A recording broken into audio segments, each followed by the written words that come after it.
everybody, it's me, Bo Chevisu, along with my supervisors, these little corgi puppies, but it's not about the puppies, it's about actually breaking down exactly what makes these all special. And we're going to, first of all, put this, and puppy, get out of here.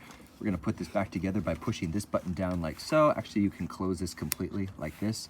And then there's another button right here, which collapses this. So it will probably show up looking like this. Personally, I prefer the orange color because this is usually in an EDC bag and it's really easy to peer into a dark black bag and actually see this peering back at me. So you want something really bold and colorful. So in the event of a traumatic situation, you can immediately glance in and see that. So a few of the features, obviously the main feature is a non-pointy set of shears which slice right through any form of clothing, because of course you need to access the wound if in the event that you need to stop the bleeding. Got a little pocket clip right there, so when it's closed, just slips right into your pocket or EDC bag. If you want to put a lanyard on here, you may. There's a glass breaker right there, and so you can hit glass with that. Also, this is an interesting feature. See this little thing right there? That is a ring cutter. So of course I have a silicone ring on here, but if you had a metal ring, that would go under there, and then you would simply do that to slowly try to snip that ring off. You also have a seatbelt cutter right here.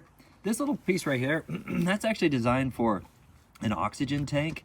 So of course, an oxygen tank you want to open and close very, very slowly. Oftentimes you only need about a quarter of a turn. This is not the most handy of oxygen tank. I'm actually going to show you right here and close this. It's not the most handy simply because it swivels. And so I would say in an emergency type situation, it would work. But if in fact you actually pulled this out, you can see that if you were to try to turn this, it kind of swivels with you.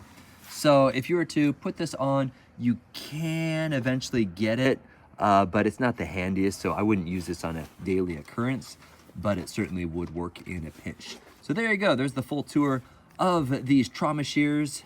They work for me and hopefully they will work for you. Last thing I want to mention is these are heavy. So this is not one of those lightweight pair of trauma shears. So if you are carrying trauma shears around with you all the time, everywhere you go, maybe consider something a little lighter, simply because these are very, very robust and heavy duty. Hope this helps.